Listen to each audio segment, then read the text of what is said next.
They thought they owned the road until Richard Chen showed them exactly who had the real power. It was 7:15 on a Tuesday morning when Richard Chen's 12-hour shift at City General Hospital finally ended. The emergency room had been a war zone all night. 3 car accidents, 2 overdoses, a heart attack, and a stabbing victim who'd coded twice before they got him stabilized. Richard's scrubs were stained with coffee and dried blood. His feet ached in his worn sneakers, and all he wanted was to drive the 45 minutes home to his quiet suburban house, take a hot shower, and collapse in a bed. At 34, Richard had seen enough trauma as both a military medic in Afghanistan and now as an ER nurse to know that life could change in an instant. That's exactly what kept him calm under pressure. He'd learned that panic solved nothing. Documentation saved lives, and staying professional in chaos was often the difference between life and death. His colleagues respected him for never losing his cool, even when family members screamed at him or when hospital administrators made impossible demands. Richard had chosen his modest home specifically for its location. The commute to City General took him down Riverside Boulevard, the main arterial road that connected the suburbs to downtown. During his night shift hours, it was the only practical route. The highway was under construction and the side roads added an extra hour to his drive time. For 3 years, he made this trip without incident, sometimes stopping at the 24-hour diner halfway home for breakfast and coffee with other night shift workers. The morning air was crisp as he walked to his Honda Civic in the hospital parking garage. His phone buzzed with a text from his neighbor asking if he could check on her elderly father later that day. Richard smiled, typing back a quick of course as he started his car. This was the life he'd built for himself after leaving the military, helping people, staying connected to his community, and maintaining the kind of quiet dignity that came from doing meaningful work. As he turned onto Riverside Boulevard, Richard noticed something unusual ahead. Traffic was completely stopped, cars backed up as far as he could see. His first thought was an accident, maybe a multi-car pileup that would require ambulances. He'd been in situations where emergency vehicles couldn't get through traffic and people had died because of delays. But as he inched forward over the next 20 minutes, he realized this wasn't an accident at all. A large group of protesters had completely blocked all 4 lanes of Riverside Boulevard. They weren't marching or demonstrating on the sidewalk. They were literally sitting in the middle of the road, forming human chains across the entire width of the street. Signs and banners were scattered around them, and several people were live streaming on their phones. Richard could see at least 50 protesters, maybe more, and they'd obviously been there for a while. Cars were backed up for miles in both directions. Richard understood the right to peaceful protest. He'd served overseas partly to defend those freedoms. But blocking a major arterial road during peak commute hours seemed less like protest and more like hostage-taking. Emergency vehicles couldn't get through, people couldn't get to work, and school buses full of children were trapped in the backup. One of those children could be having an asthma attack or a diabetic emergency right now, and no one would be able to reach them. He rolled down his window and approached one of the protesters standing near the cars. "Excuse me," he said politely. "I'm a nurse just getting off a 12-hour shift at City General. Is there any way emergency workers can get through? There might be people in these cars who need medical attention." The response came not from the protester he'd addressed, but from a woman with perfectly styled blonde hair and expensive activewear who appeared to be leading the group.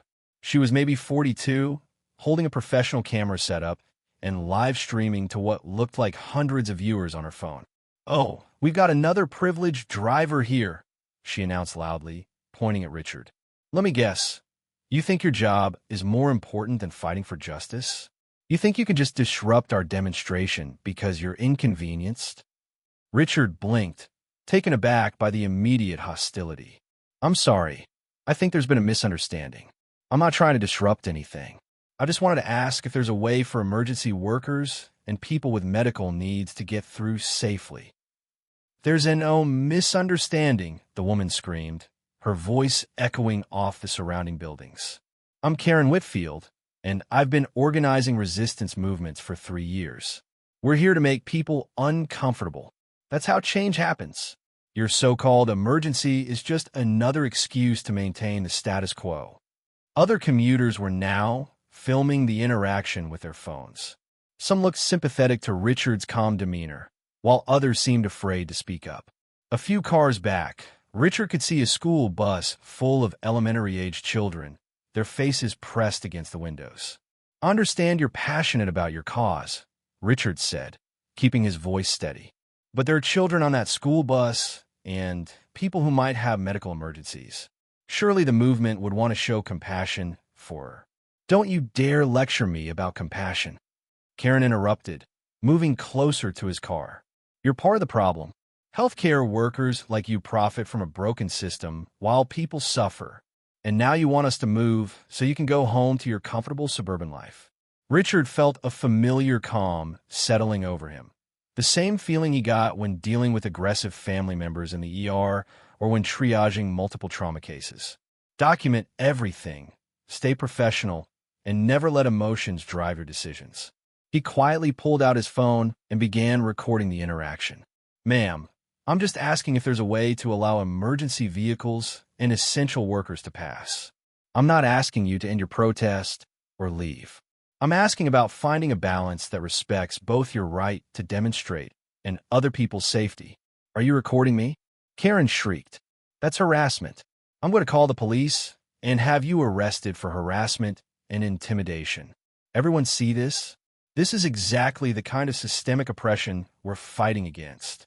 Richard continued recording as Karen positioned herself directly in front of his car, still live streaming and narrating the encounter as if she were the victim. Other protesters began gathering around them, some looking uncomfortable with Karen's escalating behavior, others chanting slogans that seemed to have nothing to do with the original cause. "I'm not harassing anyone," Richard said calmly to his camera. "I'm documenting a situation where emergency workers are being prevented from traveling to and from the hospital. The time is 7:45 a.m. The location is Riverside Boulevard, and traffic has been blocked for what appears to be several hours." As Karen continued screaming about privilege and oppression, Richard realized he was witnessing something he'd seen before in the ER, someone so convinced of their own righteousness that they'd lost all perspective on the harm they were causing. This wasn't going to end with polite conversation. Karen Whitfield had made this personal, and she was about to learn that Richard Chen didn't back down from bullies, no matter how loud they screamed or how many followers they had. This was just the beginning. This was the moment Karen Whitfield had been waiting for her entire adult life. Standing in front of Richard's Honda Civic with her phone held high, live streaming to her 847 followers, she felt the familiar rush of righteous indignation that had become her drug of choice. This was her stage, her moment to show the world what real activism looked like.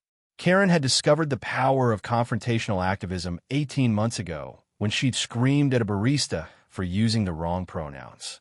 Someone had filmed it, the video went viral, and suddenly she had a platform. Before that, she'd been just another bored suburban mom from Westfield Heights, married to a successful investment banker, spending her days at yoga classes and wine tastings while her teenage kids attended private school. But activism gave her purpose, or at least the appearance of it. More importantly, it gave her attention. Her social media following had grown from 12 friends and family members to nearly 1,000 people who hung on her every word. She learned that the more dramatic her confrontations, the more followers she gained. Calm, reasoned discussion didn't go viral. Screaming matches did.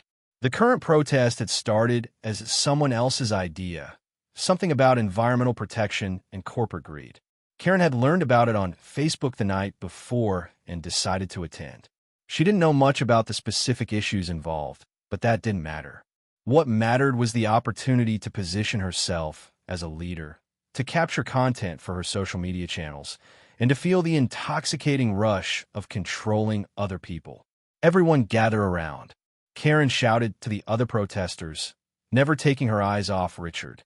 "We have a perfect example of systematic oppression right here.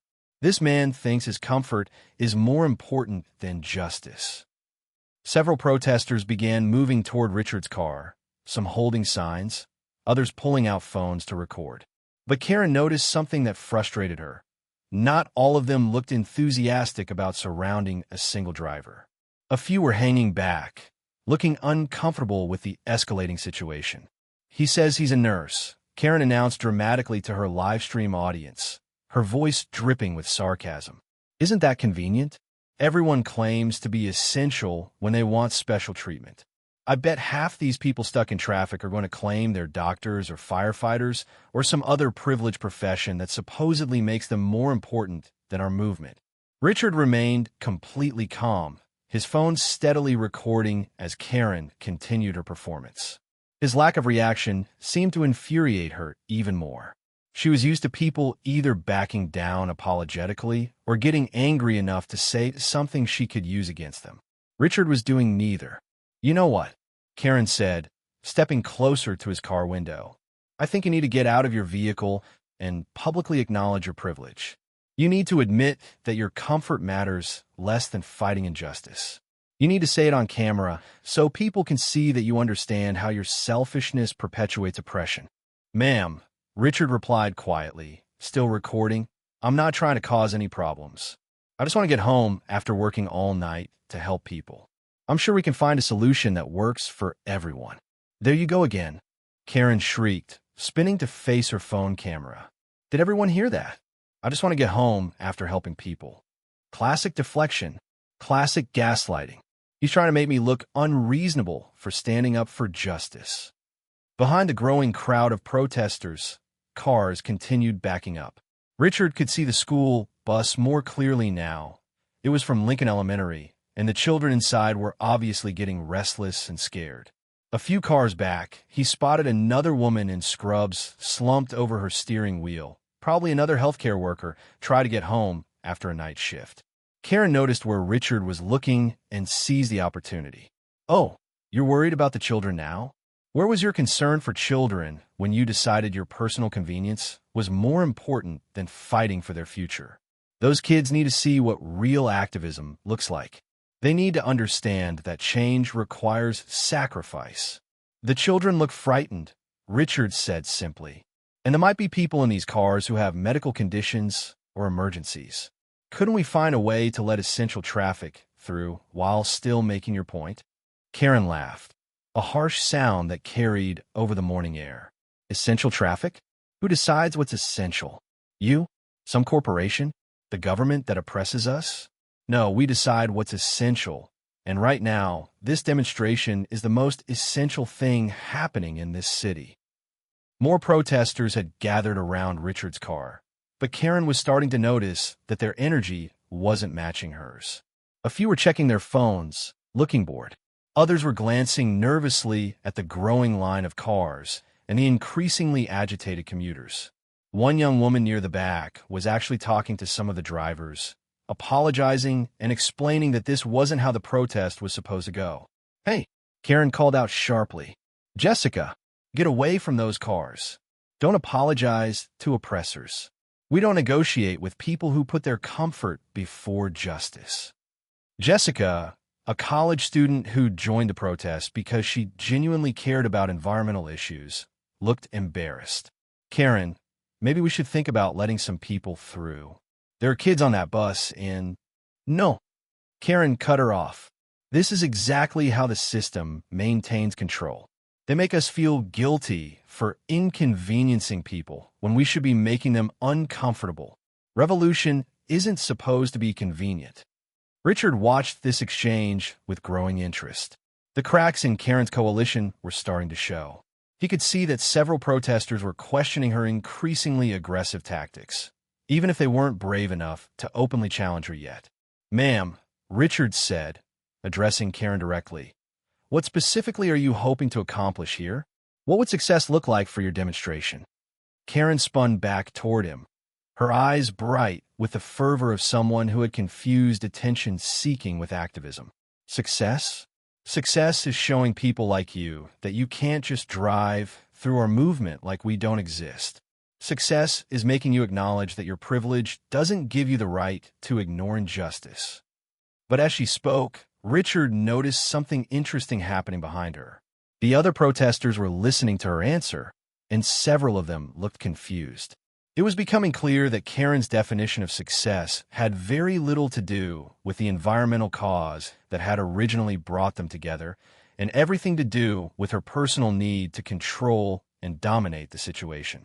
Richard kept recording, staying calm, and waiting for Karen to reveal exactly who she really was. While Karen continued her performance for the cameras, Richard quietly pulled up the city's website on his phone. Years of military training had taught him that knowledge was power, and he had a feeling that Karen's confidence in her legal position might be misplaced. As she ranted about revolution and sacrifice, he methodically researched the local laws governing public demonstrations. What he found was exactly what he'd suspected. The city of Austin required permits for any demonstration that blocked vehicular traffic on public roads. The permit process existed not to suppress free speech, but to ensure public safety.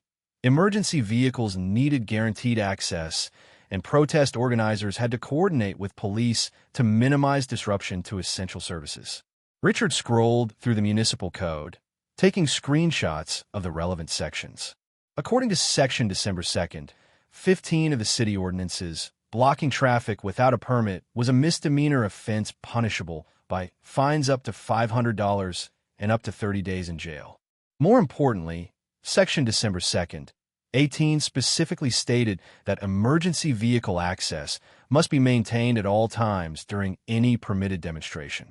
He looked up from his phone to see Karen still live streaming, now claiming that Richard was probably calling his corporate lawyer friends to silence grassroots activism. The irony wasn't lost on him.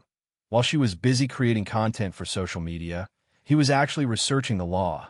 "Excuse me," Richard called out, interrupting Karen's monologue. "Do you have a permit for this demonstration?" Karen's live stream faltered for a moment. A permit? Permits are tools of oppression. The First Amendment doesn't require permission slips. "Actually," Richard said calmly, holding up his phone screen, "the city requires permits for demonstrations that block traffic. It's not about suppressing speech. It's about ensuring emergency vehicles can get through and coordinating with public safety." "Don't try to legal-splain me," Karen shouted. "I know my rights. We have the right to peaceful assembly." "Absolutely," Richard agreed. "You have the right to assemble peacefully. But according to the city ordinance I'm reading right here, that assembly can't block traffic without proper permits and safety coordination." Several other protesters had overheard the exchange and were now looking concerned. A bearded man in his 50s approached Karen. "Wait, Karen, did you get a permit for this? I thought you said you'd handled all the legal stuff." Karen's face flushed red. "We don't need permission from the system to fight injustice, Mike. That's exactly the kind of thinking that maintains oppression." Mike looked unconvinced. "But if we're breaking the law, couldn't we all get arrested? I can't afford to get arrested. I have kids and I need my job. Getting arrested is a badge of honor," Karen declared, but Richard noticed that several other protesters were now pulling out their own phones, probably doing the same research he'd just completed. While this discussion continued, Richard had noticed something else interesting. The protest was taking place directly in front of several businesses: a coffee shop, a small medical clinic, and a corner grocery store. Customers were backing up at the grocery store entrance, unable to leave the parking lot because of the blocked road. The medical clinic had a sign indicating they provided urgent care services. Richard stepped out of his car, keeping his phone recording, and walked toward the grocery store parking lot. The manager, a tired-looking woman in her 40s, was standing near the entrance, clearly frustrated. "Excuse me," Richard said, approaching her. "I'm Richard Chen. I'm a nurse trying to get home from the hospital, and I'm wondering if there's any way I could drive through your parking lot to reach the side street behind your store." The manager's face lit up. "Are you kidding? Please. I've been trying to figure out how to get customers in and out for the past 3 hours. These people are costing me thousands in lost business, and my employees can't even get to work. Would you be willing to give me permission to drive through your property?" Richard asked. "I want to make sure everything is legal." "Absolutely," she said. "And honestly, if you can spread the word to other drivers that they can use our lot to get around this mess, I'd appreciate it. Just ask people to drive slowly and watch for pedestrians." Richard thanked her and walked to the urgent care clinic next door. The receptionist there was dealing with several frustrated patients who couldn't leave after their appointments. We've had to reschedule 6 appointments this morning, she told Richard. People can't get here, and the ones who made it before the protest started can't get out. One of our patients is diabetic and needs to get home to take his medication. Would you be willing to let people drive through your parking lot to access the side street? Richard asked. God, yes, she said. Anything to help our patients. Armed with written permission from both business managers, Richard returned to his car. Karen was still arguing with the increasingly nervous protesters about permits and legal liability. Several of them were now openly questioning her leadership. This isn't what I signed up for, Jessica was saying. I came here to raise awareness about environmental issues, not to get arrested for blocking traffic illegally. Fine, Karen snapped. If you're not committed to real change, then leave. We don't need fair-weather activists who run scared at the first sign of resistance. Richard cleared his throat. For anyone who's concerned about the legal situation, I've just spoken with the managers of the businesses here. They're giving permission for people to drive through their parking lots to reach the side street. That way, traffic can flow around the demonstration without disrupting your right to protest. Karen whirled around, her face contorted with rage. You did what? You have no right to negotiate on our behalf. This is sabotage. I'm not negotiating on anyone's behalf, Richard said calmly. I'm just providing information about legal alternatives. You can continue your demonstration, and people can still get to work and medical appointments. No, Karen screamed. The whole point is to disrupt their comfortable lives. If they can just drive around us, then we're not making any impact. And there it was. Karen had finally revealed what Richard had suspected all along. This wasn't about the cause. It was about power and control. The other protesters heard it too, and several of them exchanged uncomfortable glances. Richard got back in his car, now holding the key to everything. As Karen continued screaming about sabotage and disruption, Richard made a phone call that would change everything. He scrolled through his contacts and found the number for Sarah Martinez, his charge nurse at City General Hospital. Sarah had been his supervisor for 2 years, and she understood better than anyone the critical importance of healthcare workers being able to get to and from their shift safely. Sarah, it's Richard, he said when she answered. I'm sorry to bother you, but I'm stuck in a situation that I think you need to know about. Richard, aren't you supposed to be heading home? Your shift ended 3 hours ago. That's the problem, Richard explained, keeping his voice calm despite Karen's increasingly hysterical shouting in the background. There's a group of protesters blocking Riverside Boulevard completely. No traffic is getting through at all. I've been sitting here for hours, and there are other healthcare workers trapped too. I can see at least one other person in scrubs a few cars back. Sarah's tone immediately shifted to concern. Are you serious? They're completely blocking the road? That's a major route for our staff getting to and from the hospital. Completely blocked, Richard confirmed. No emergency vehicle access, school buses trapped, patients who can't get to medical appointments. I asked politely if emergency workers could get through, and the organizer became hostile and threatening. In the background, Karen was now directing some of the remaining protesters to form a tighter human chain across the road. Block everything, she was shouting. Don't let anyone through. We have to show them that business as usual is over. Richard, I can hear someone screaming in the background. Are you safe? Sarah asked. I'm fine, but this is escalating. The organizer is now telling people to block private property exits too, so people can't even use alternate routes. I'm recording everything, but I wanted the hospital to know that staff access is being deliberately blocked. Sarah was quiet for a moment, and Richard could hear her typing rapidly. Richard, this is a serious problem. We have 3 nurses scheduled to come in for the day's shift who live in your area. If they can't get to work, we'll be dangerously understaffed. And if you and the other night shift workers can't get home to rest, you won't be able to work tonight either. I know. That's why I'm calling. Stay on the line for a minute, Sarah said. I'm calling Dr. Peterson right now.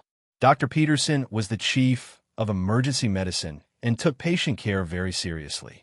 More importantly, he had connections throughout the city administration. Richard waited while Sarah Conference called him into the conversation. Richard, Sarah just briefed me. Dr. Peterson's voice came through the speaker. This is completely unacceptable. Our staff have to be able to get to and from work, especially after pulling 12-hour emergency shifts. Are you documenting everything? Yes, sir. I have video of the whole interaction, including the organizer admitting that disrupting people's lives is the whole point of their demonstration. Good. I'm calling the hospital administrator right now. We're not just going to file a complaint. We're going to make sure the city understands that interfering with emergency medical services is unacceptable. While Richard was on the phone with the hospital, Karen had noticed that several cars had begun slowly making their way through the business parking lots he'd spoken earlier. Her carefully constructed road blockade was being bypassed, and she was furious. "They're trying to go around us," she screamed to her live stream audience. "This is exactly what I'm talking about. Privileged people think they can just ignore our demonstration. We need to block those parking lots too." But when she tried to direct protesters toward the private property, most of them refused. Mike, the bearded protester who'd questioned her about permits earlier, shook his head firmly. "Karen, that's private property. We can't block business entrances. That's definitely illegal. People are just trying to get to work and medical appointments. Everything about this system is illegal." Karen shrieked. "Property rights are oppression. Capitalism is violence. We have a moral obligation to disrupt their exploitation." Jessica, the college student, was now openly backing away from the group. "This isn't what environmental activism is supposed to look like," she said to several other protesters. "We're supposed to be raising awareness, not trapping school children and preventing people from getting medical care." Dr. Peterson had apparently wasted no time making phone calls. Richard's phone rang again. This time it was Sarah calling back. "Richard, you're not going to believe this." Dr. Peterson called the hospital board chair, who immediately called City Council member Rodriguez. Rodriguez is livid. Apparently, the hospital is one of the largest employers in her district, and she's been trying to pass legislation to protect essential worker access routes. What does that mean? It means Rodriguez is calling the police chief personally. She's also calling the mayor's office. The hospital employs over 3,000 people in this city, and a lot of them use Riverside Boulevard to get to work. The city can't afford to have the hospital threatening to relocate emergency services. Meanwhile, Karen's livestream was capturing her increasingly unhinged behavior. She was now physically trying to block individual cars that were using the business parking lots, standing in front of vehicles and pounding on their hoods. "You will not ignore us," she screamed at a terrified elderly woman who was just trying to leave the grocery store parking lot. "Your comfort is not more important than justice." The elderly woman rolled down her window slightly. "I just need to get to my dialysis appointment," she said quietly. "Dialysis is part of the medical-industrial complex." Karen shouted back, "You're supporting a system that profits from suffering." Richard filmed this entire exchange, watching in amazement as Karen revealed the depths of her fanaticism. She was now literally preventing a dialysis patient from getting to life-sustaining treatment, all while claiming to fight for justice. His phone buzzed with a text from Sarah. Police are being dispatched with specific instructions about permit violations and emergency service access. Hospital legal team is also being briefed. Document everything. Richard looked up to see several police cars approaching in the distance, their lights flashing. Karen saw them too, and for the first time since this whole confrontation began, he saw uncertainty flicker across her face. But instead of reconsidering her position, Karen doubled down in the most spectacular way possible. Karen's biggest mistake was believing that her social media presence gave her power in the real world. As the police cars approached with their lights flashing, instead of recognizing that the situation was about to change dramatically, she saw an opportunity for her greatest performance yet. She positioned herself directly in the center of the road, held her phone high, and began what she believed would be her masterpiece, a live stream that would show the world how the system oppressed grassroots activists. "Everyone, this is it," she announced to her phone screen, her voice trembling with excitement. "The fascist police state is coming to silence us. This is exactly what we've been fighting against. I want everyone to watch as they try to brutalize peaceful protesters." Her follower count was climbing rapidly as people share the live stream. Comments were flooding in, some supportive, others critical, many just watching for the spectacle. Karen was feeding off the attention, completely oblivious to the fact that she was creating a permanent record of everything she was about to do wrong. "My name is Karen Whitfield," she declared to the camera, "and I'm standing here on Riverside Boulevard, where we've been peacefully protesting corporate greed and environmental destruction. For hours, we've been exercising our First Amendment rights, and now the police are coming to shut us down because we're making people uncomfortable." Richard continued recording from his car, amazed at how Karen was narrating her own downfall. She was actually admitting on camera that their goal was to make people uncomfortable, completely undermining any claim that this was about raising awareness for environmental issues. As the first police car pulled up, Karen spun around to face the officer getting out of the vehicle. "Officer," she called out loudly, making sure her phone was capturing everything.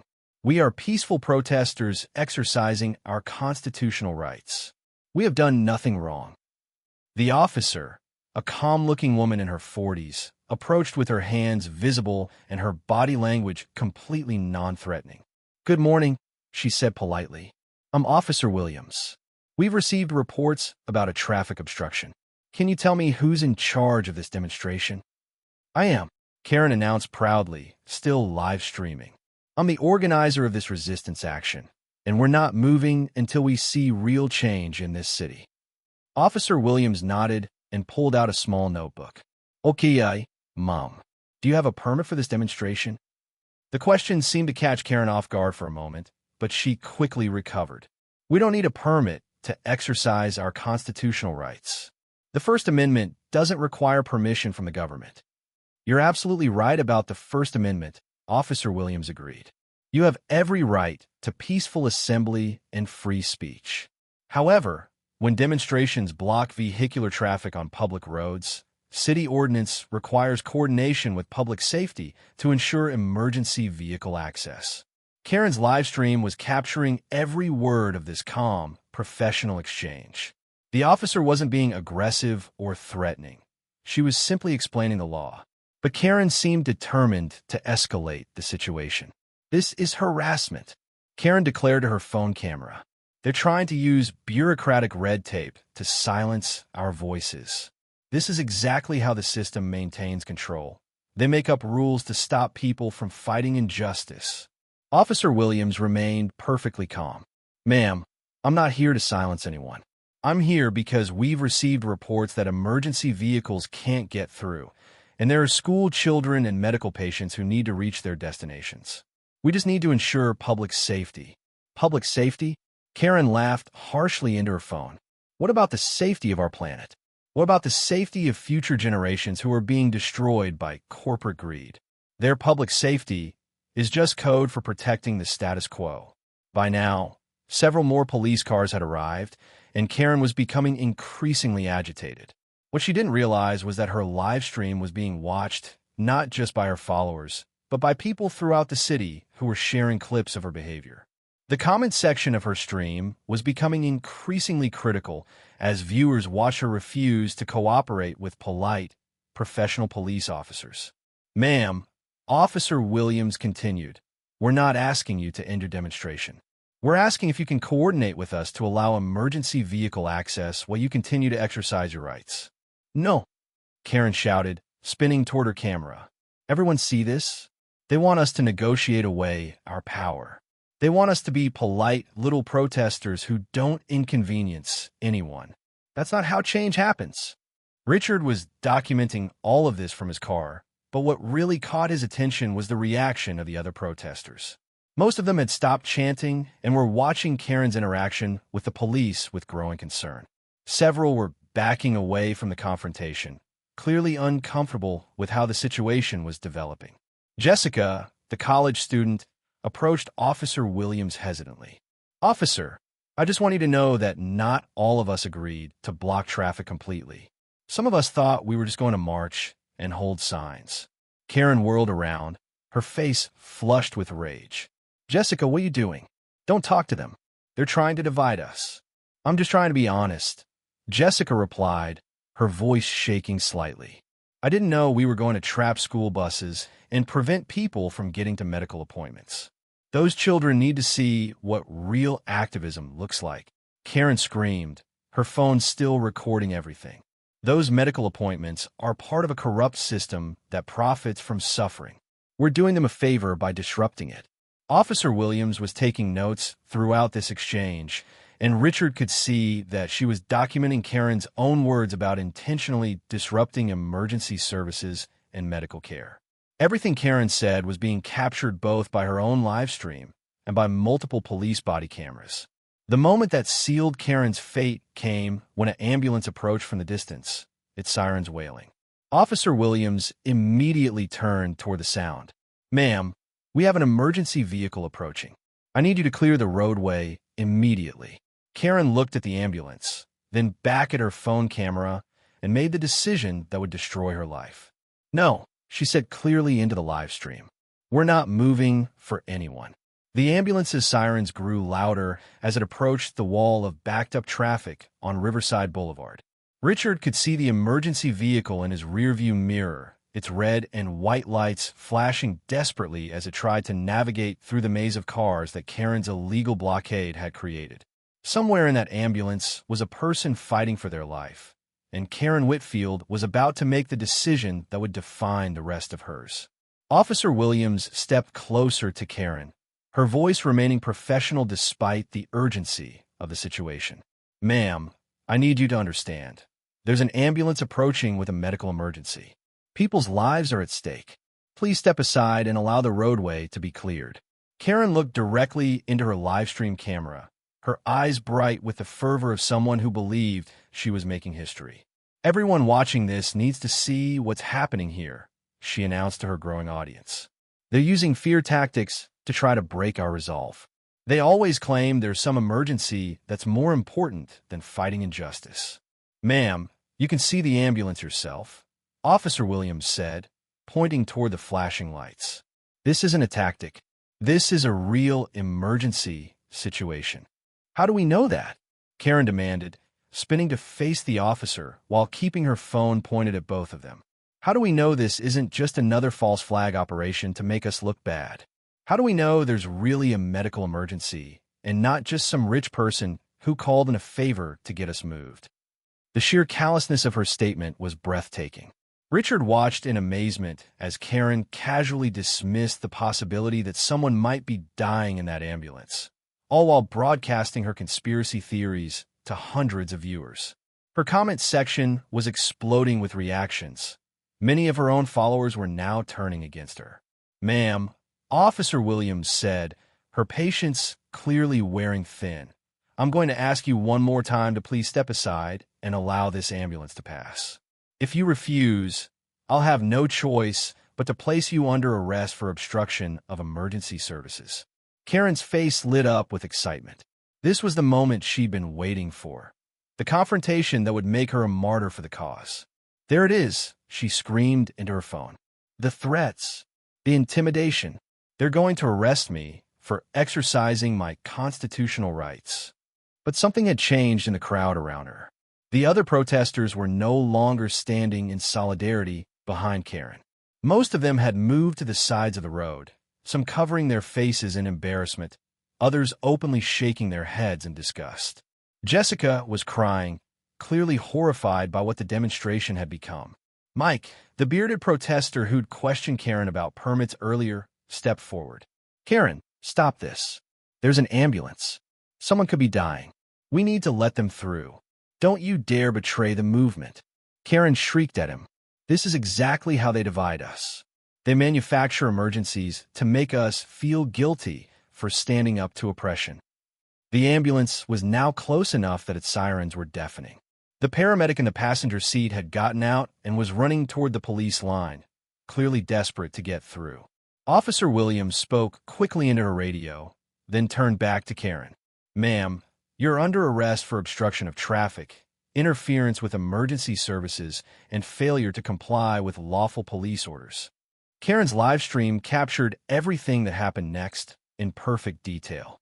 As Officer Williams approached with handcuffs, Karen didn't go quietly.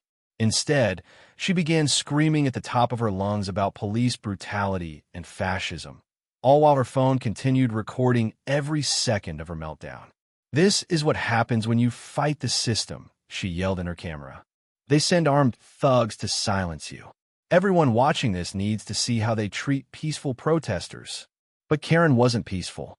As Officer Williams attempted to place the handcuffs on her wrists, Karen jerked away violently and shoved the officer with both hands.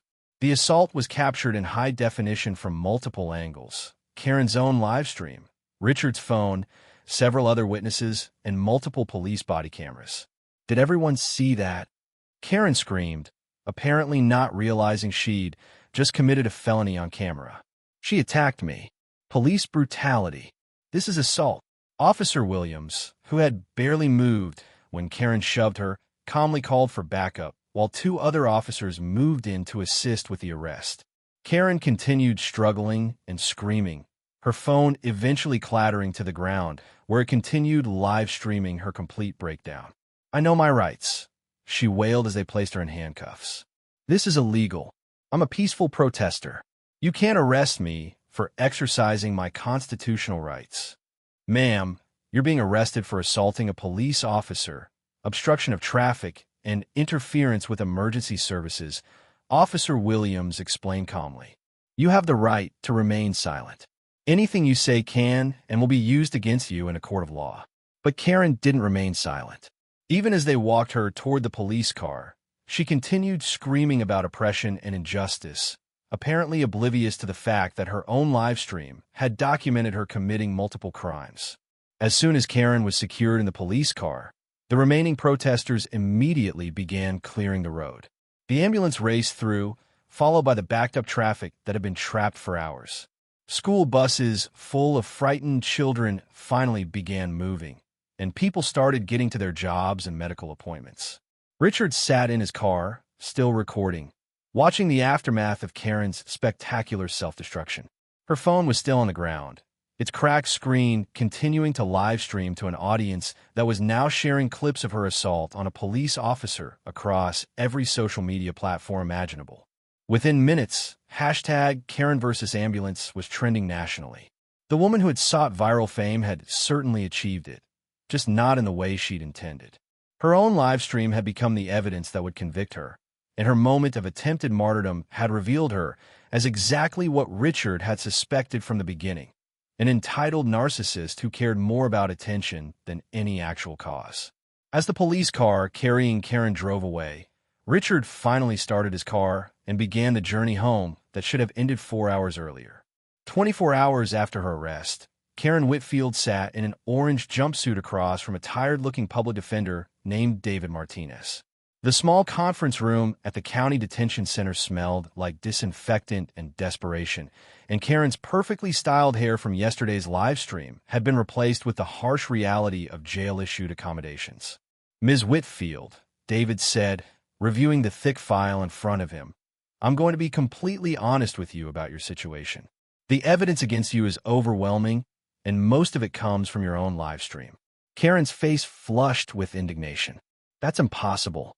I was exercising my First Amendment rights. Everything I did was completely legal and justified." David opened his laptop and turned it toward her. "Let me show you what the prosecution is working with." He pressed play on a video clip from her live stream. Karen's voice filled the small room. "We're not moving for anyone. How do we know there's really a medical emergency and not just some rich person who called in a favor?" "That's you openly admitting to obstructing emergency services," David explained. "Then there's this." He clicked to another clip showing Karen shoving Officer Williams. "That's assault on a police officer, captured in high definition from multiple angles. I was defending myself," Karen protested. "She was trying to silence me." "Ms. Whitfield, Officer Williams was attempting a lawful arrest after you refused multiple requests to allow an ambulance through. The video clearly shows she made no threatening moves toward you before you pushed her." David scrolled through more clips. "Then we have you admitting that the goal was to make people uncomfortable, you directing protesters to block private property, you dismissing the safety of school children, and you claiming that medical appointments are part of a corrupt system. All of this is in your own words." on your own live stream. Karen stared at the screen in disbelief.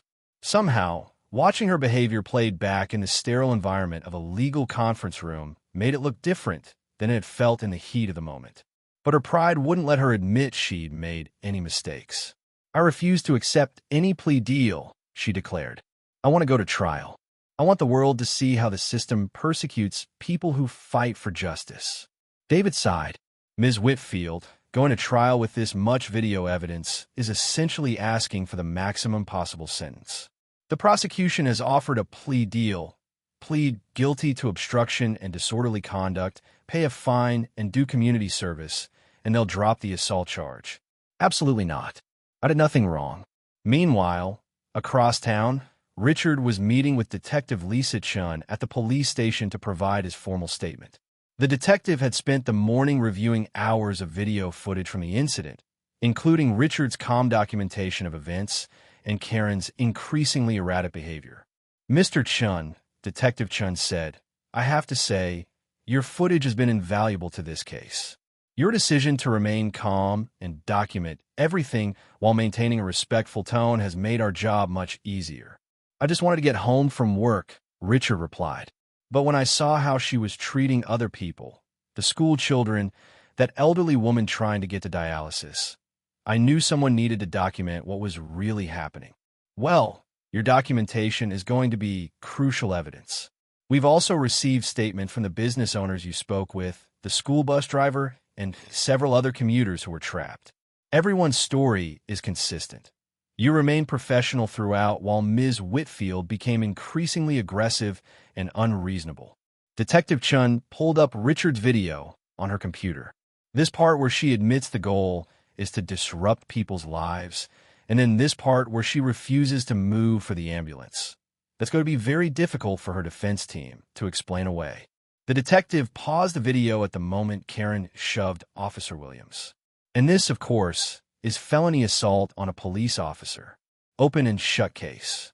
Richard's phone had been buzzing constantly since the story went viral.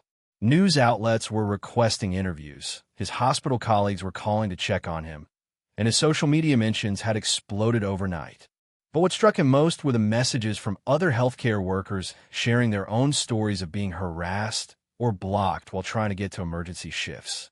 "Detective," Richard said, "I've been getting messages from nurses and doctors all over the country who've had similar experiences. People blocking ambulances, harassing medical workers, preventing emergency responders from doing their jobs. Is this something that's happening more often?" "Unfortunately, yes," Detective Chen replied. "We've seen an increase in cases where protesters target essential workers or emergency services. Most protest organizers understand the importance of allowing emergency access, but there's a small percentage who seem to think any disruption is justified for their cause." She gestured toward the screen showing Karen's live stream.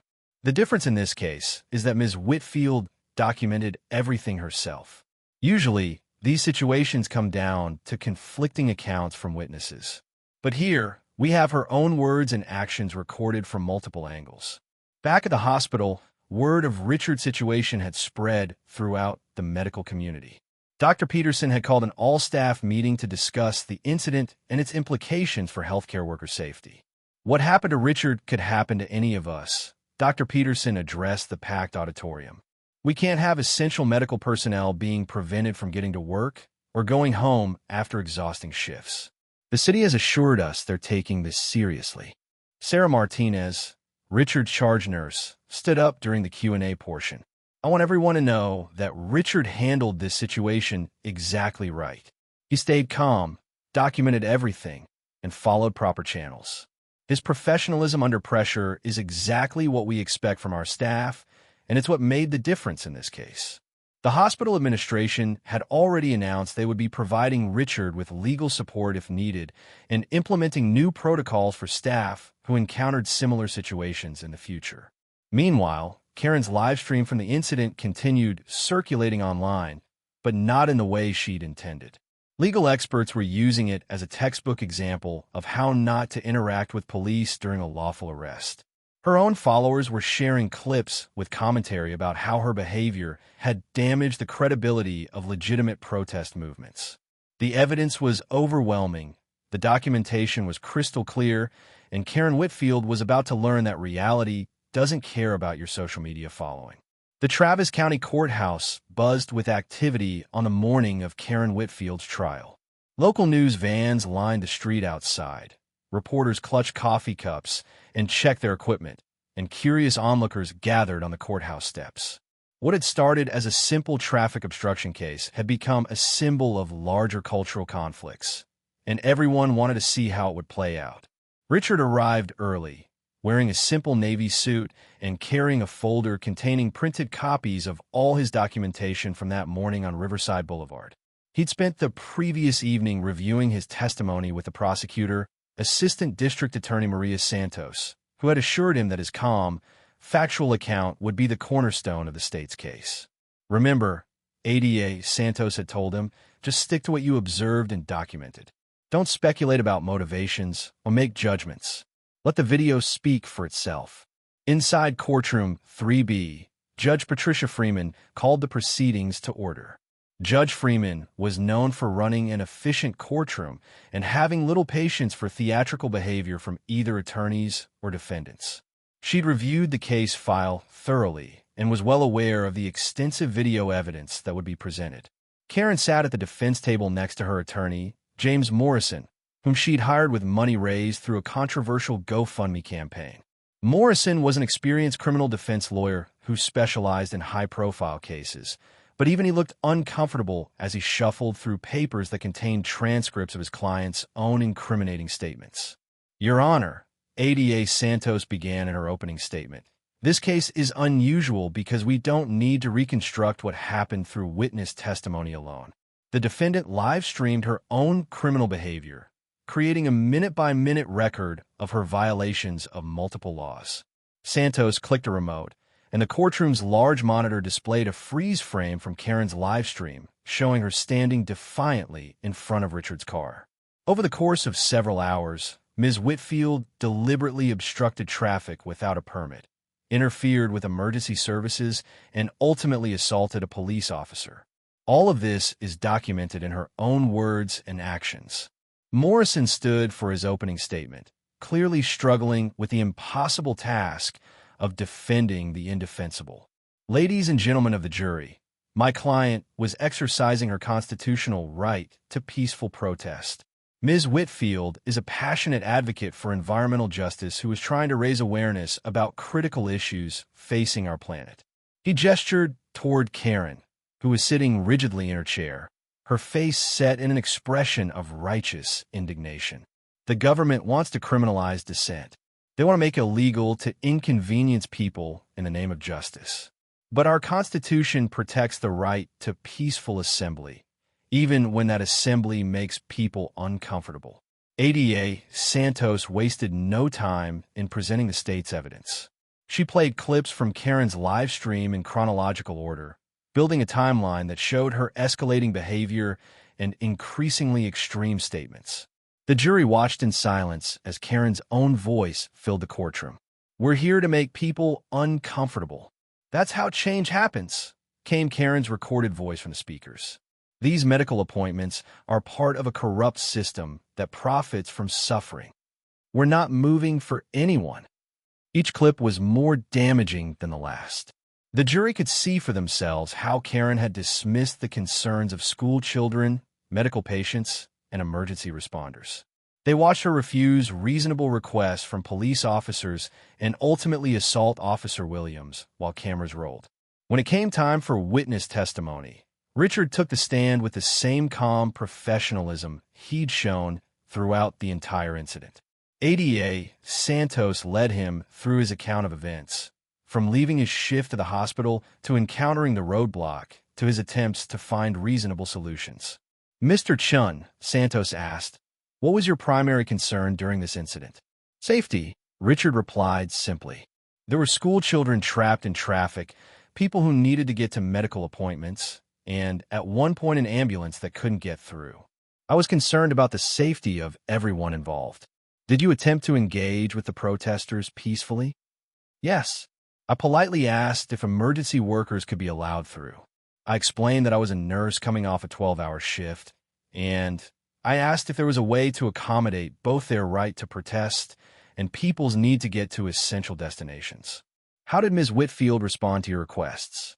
She became immediately hostile and accusatory. She claimed I was trying to disrupt their demonstration and said that my request for emergency access was just an excuse to maintain oppression. Morrison's cross-examination of Richard was brief and ineffective. Richard's documentation was thorough, his behavior throughout the incident had been exemplary, and his testimony was consistent with multiple video recordings. Morrison tried to suggest that Richard had been confrontational, but the video evidence clearly showed otherwise. The trial's most dramatic moment came when Karen insisted on testifying in her own defense, against her attorney's strong advice. Morrison had urged her to remain silent, knowing that her tendency toward theatrical outbursts would only hurt her case. But Karen was convinced she could explain her actions to the jury and make them understand her noble motivations. Ms. Whitfield, Morrison asked carefully, "Can you explain to the jury why you organized this demonstration?" Karen leaned forward toward the microphone, her eyes bright with the same fervor that had driven her behavior on Riverside Boulevard. "We were fighting for the future of our planet," she began. "Corporate greed is destroying our environment, and people are too comfortable in their daily routines to care.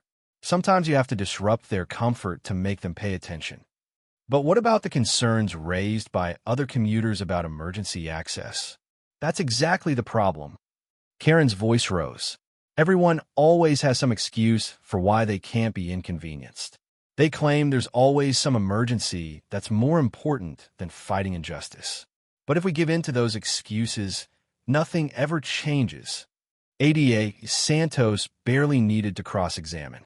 Karen had just admitted to the jury that she deliberately prioritized disruption over public safety, that she dismissed legitimate concerns about emergency access, and that she believed her cause justified any level of inconvenience to others.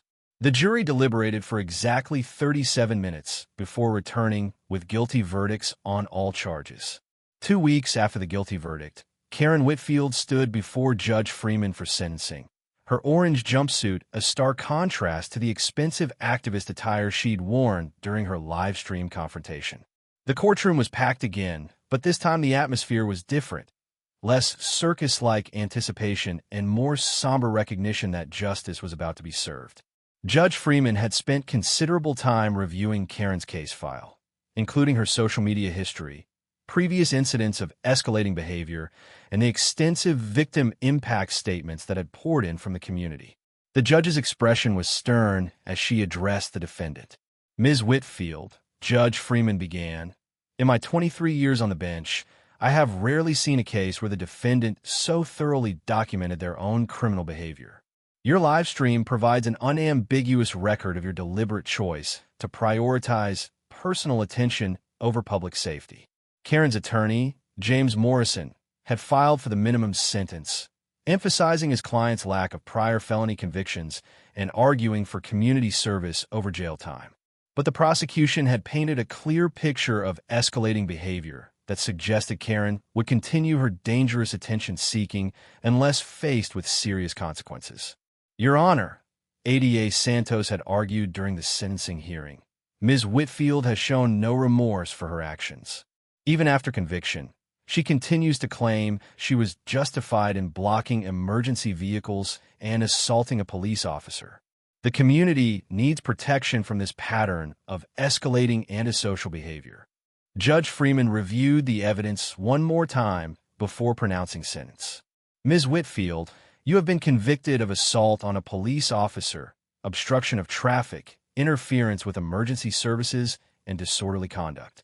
These are serious crimes that endangered public safety and showed callous disregard for the welfare of others." The judge paused, looking directly at Karen. "I sentence you to 18 months in county jail, with possibility of parole after 12 months contingent on completion of anger management and community service programs. You are also fined $50,000, which will be distributed as restitution to affected businesses and individuals." Karen's face went white. She had apparently expected a slap on the wrist, perhaps some community service, and a small fine. The reality of 18 months in jail hit her like a physical blow. Additionally, Judge Freeman continued, "You are prohibited from organizing or participating in any public demonstrations for a period of 5 years following your release. Any violation of this restriction will result in additional jail time. This is a violation of my First Amendment rights," Karen shouted, jumping to her feet. "You can't ban me from protesting. This is fascism." "Ms. Whitfield," Judge Freeman said calmly, "your First Amendment rights do not include the right to commit crimes or endanger public safety. The restriction is narrowly tailored to prevent future incidents like the one that brought you before this court."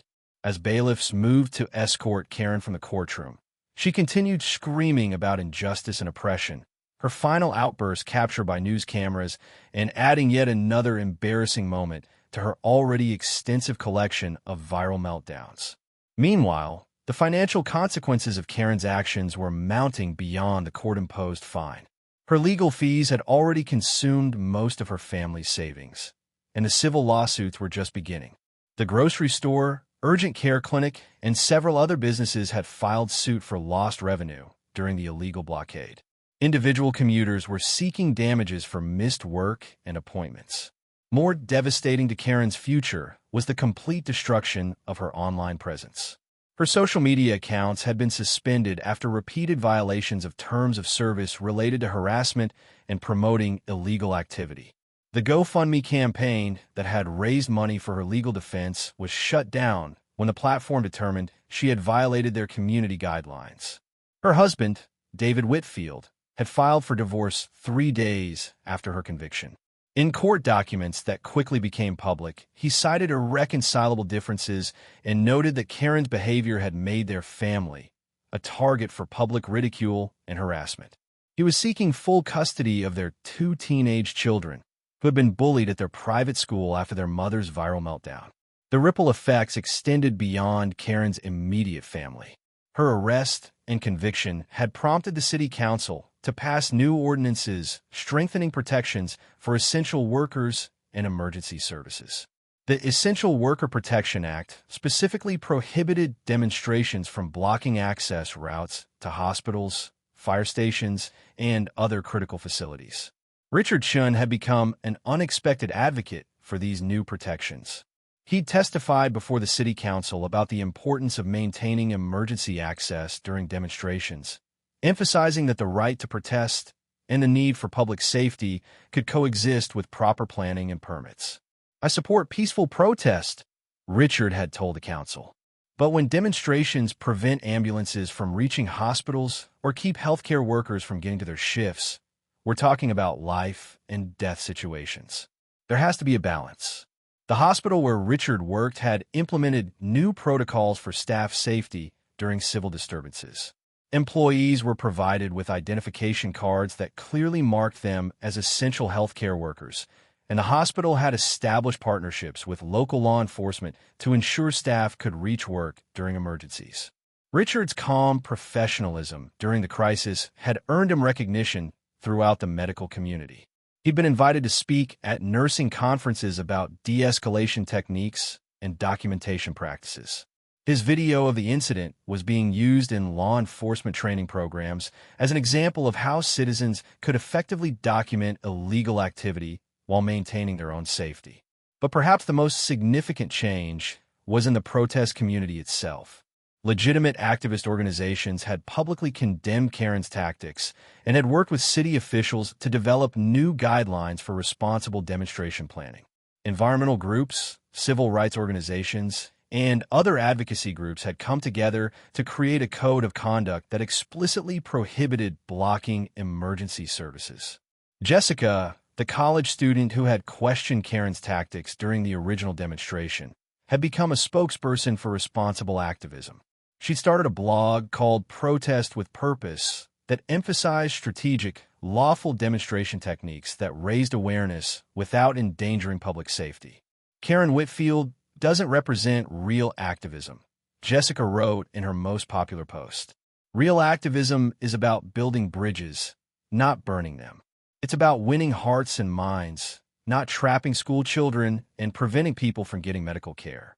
As Karen began serving her sentence in county jail, stripped of her social media platform and facing financial ruin, the community she had tried to disrupt was healing and moving forward with new protections in place. 6 months after Karen's sentencing, Richard Chen sat in a conference room at the Texas state capitol, addressing a legislative committee about essential worker protection laws. What had started as a simple commute home from his nursing shift had evolved into something much larger, a movement to ensure that healthcare workers, emergency responders, and other essential personnel could do their jobs without harassment or obstruction. Committee members, Richard addressed the assembled legislators. I want to be clear that I fully support the constitutional right to peaceful protest. What I'm advocating for isn't the suppression of free speech, but the protection of life-saving services that our communities depend on. He clicked to the next slide in his presentation, showing statistics about delayed emergency response times during unsanctioned road blockades. When ambulances can't reach hospitals, when nurses can't get to their shifts, when fire trucks are blocked from reaching emergencies, people die. It's that simple. The committee chairman, Representative Maria Rodriguez, leaned forward with interest. Mr. Chen, can you tell us about the specific incident that brought this issue to your attention? Richard had told this story dozens of times now, but he never embellished or dramatized it.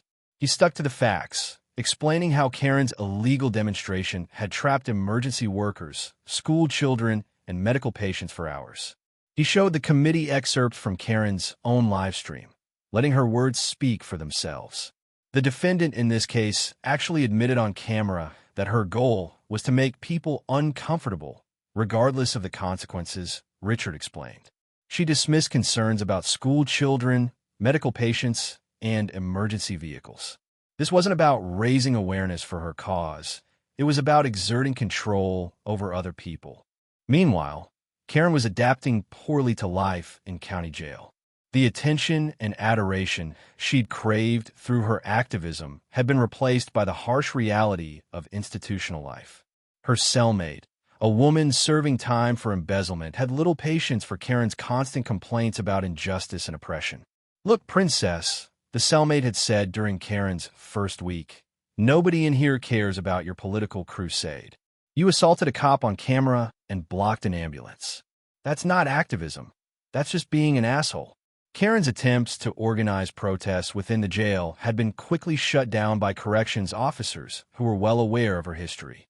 Her requests for media interviews were denied, and her access to social media was completely cut off.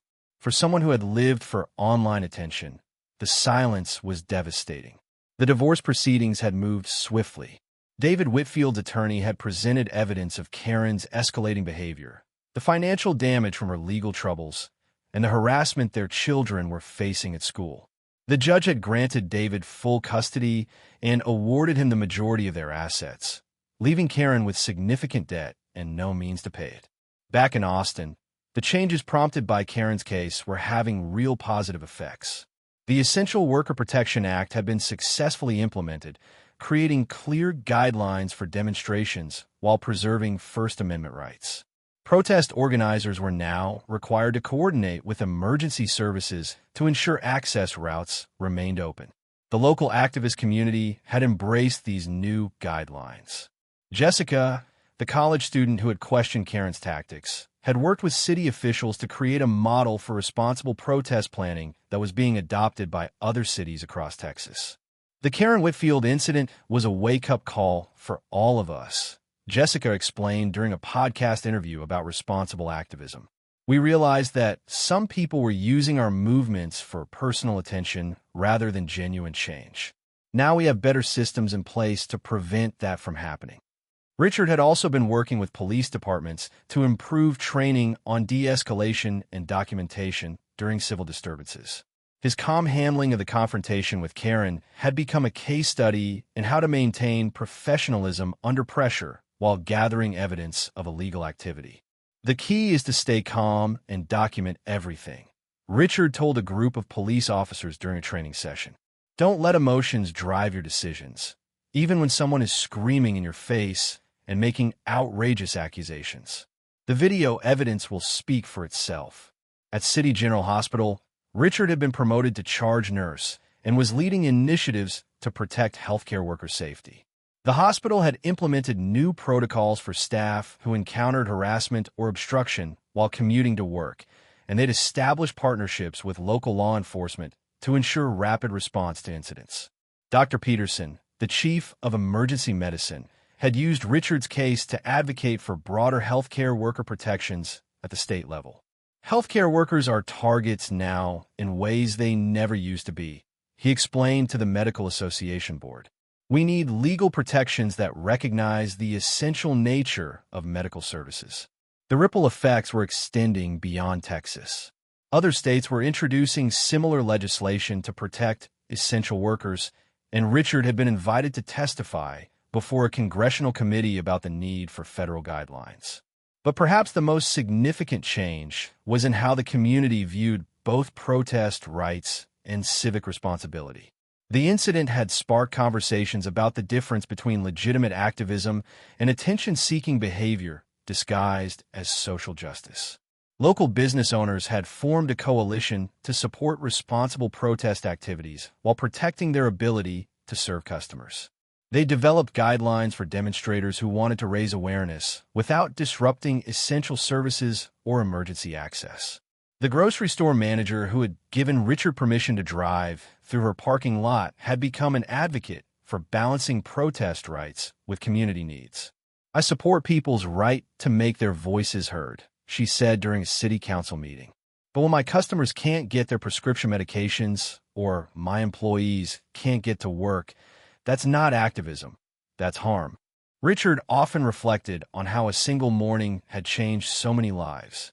Karen's pursuit of viral fame had indeed made her famous, but as a cautionary tale rather than an inspiration. Her downfall had prompted positive changes that would protect essential workers for years to come.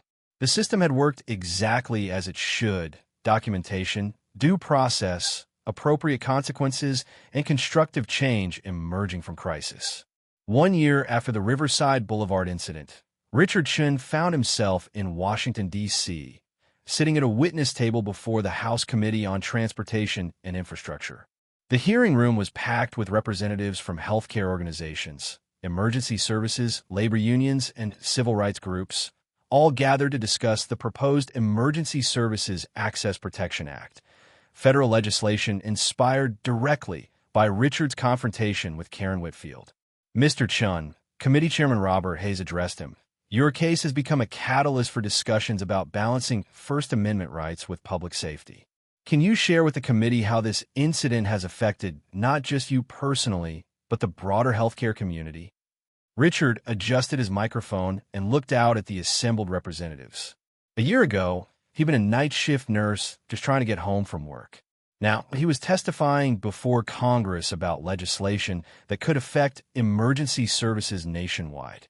Chairman Hayes, committee members, Richard began, what started as a local incident has revealed a national problem.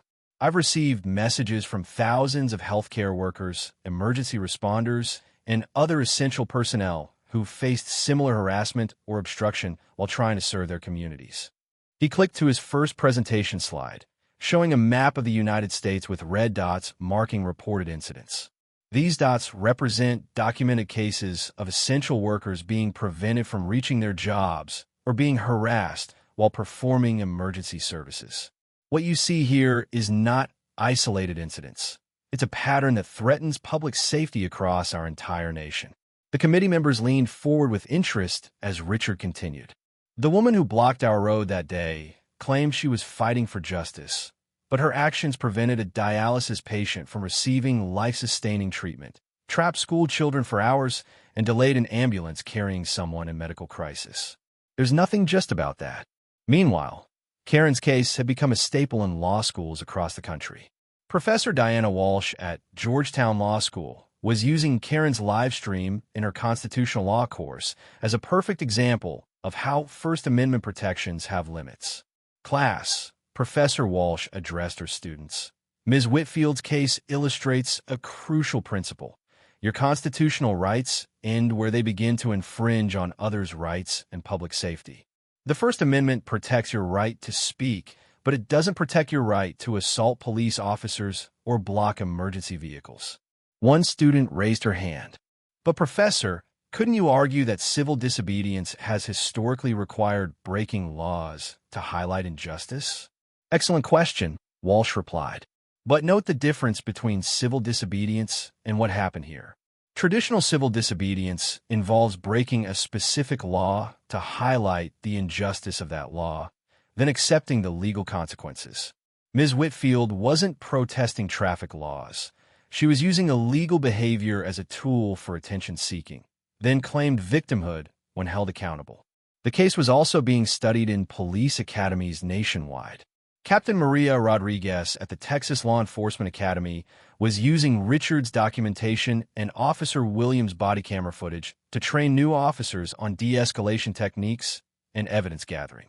Officers, Captain Rodriguez explained to her class, notice how Officer Williams remained professional throughout this incident, even when the suspect became increasingly agitated. She clearly explained the law, gave multiple opportunities for compliance, and documented everything properly. This is textbook police work. The footage showed the stark contrast between Officer Williams' calm professionalism and Karen's escalating hysteria. Also notice the citizen witness, Mr. Chen. He documented everything, stayed calm, and provided valuable evidence that helped ensure a successful prosecution. This is how police-community cooperation should work. Academic researchers were also studying the case's impact on social media behavior and online activism.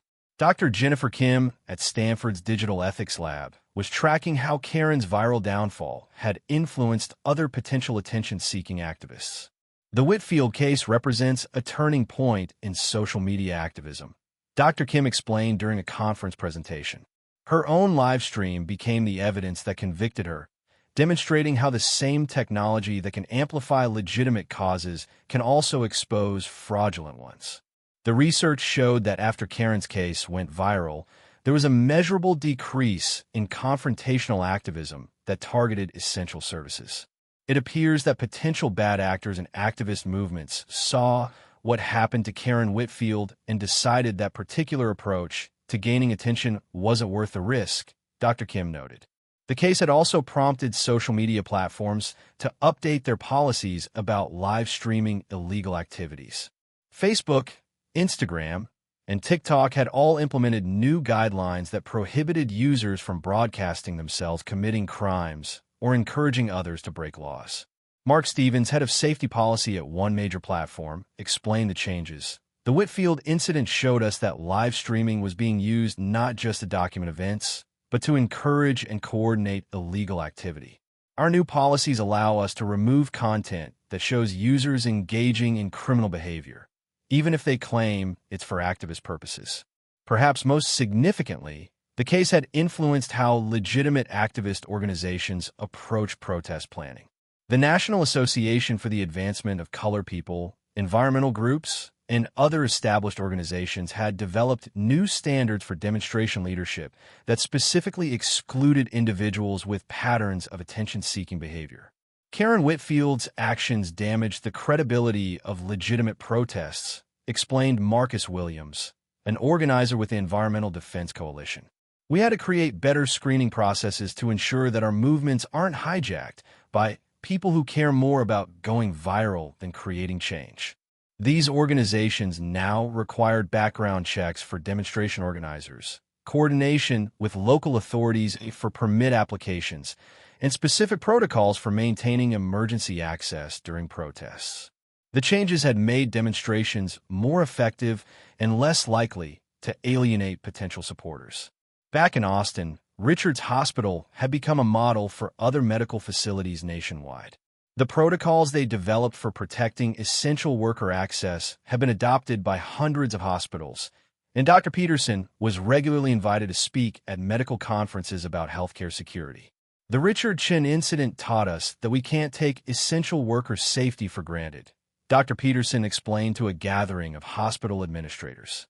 We have to be proactive about protecting our staff's ability to serve patients, both during regular operations and emergency situations. As Richard concluded his congressional testimony, He looked out at the committee members and felt a sense of quiet satisfaction.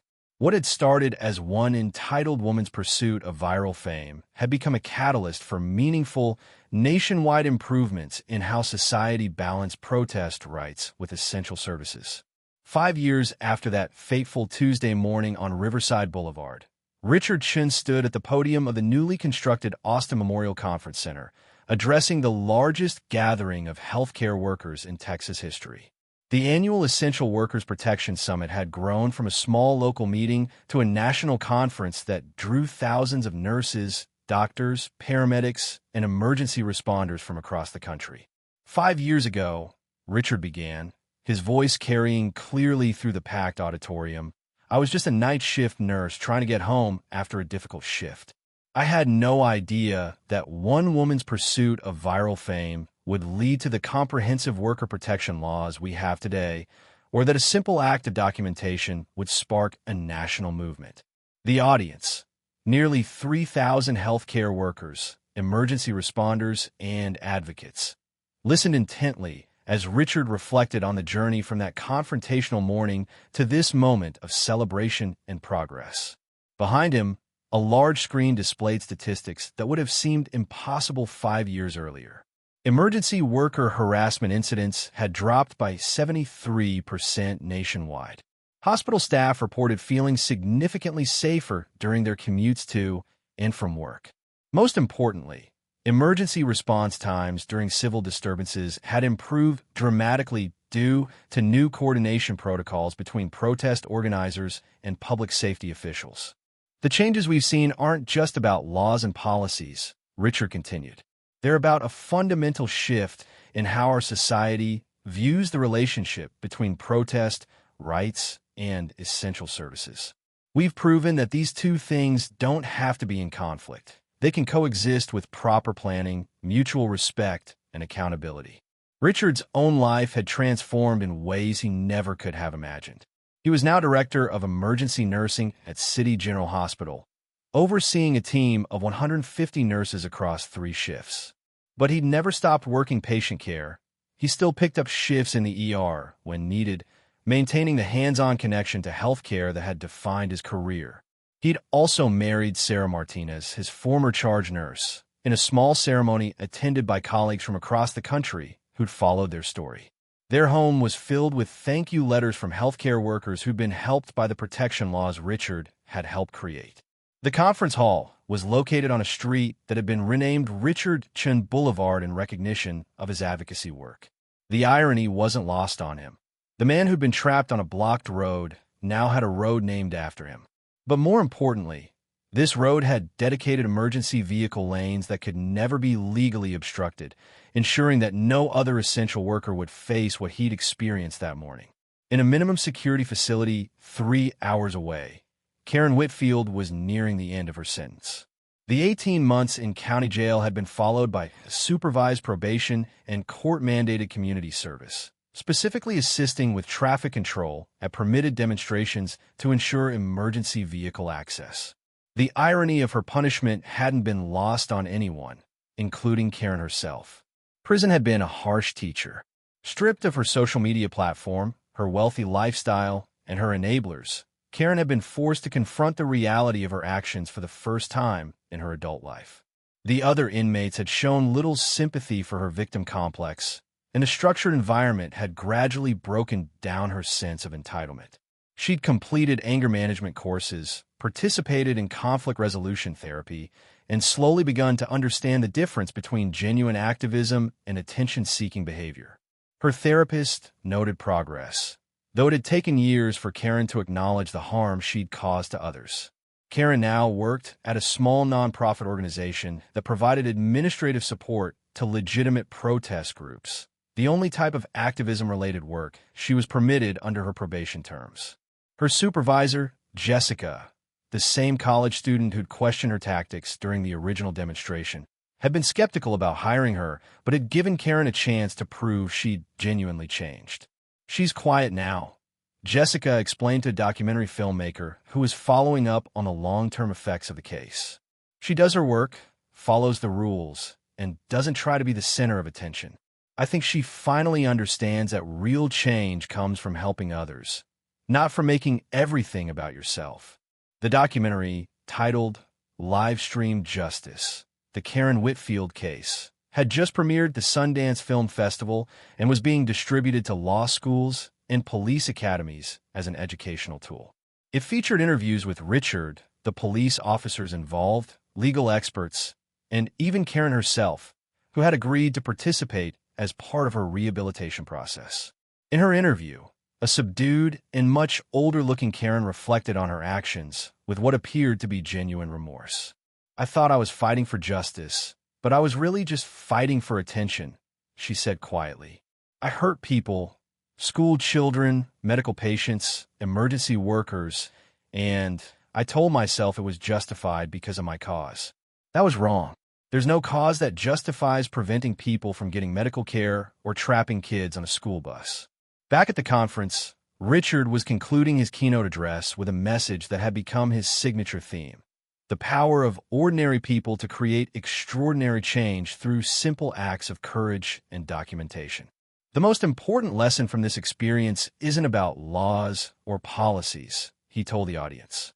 It's about the choice we all face when confronted with injustice or inappropriate behavior.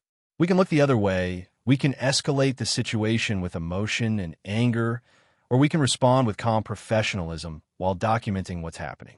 He gestured toward the audience, filled with healthcare heroes who'd worked through pandemics, natural disasters, and social unrest. Every person in this room has the power to create positive change, not through viral videos or social media drama, but through competence, compassion, and courage in the face of adversity.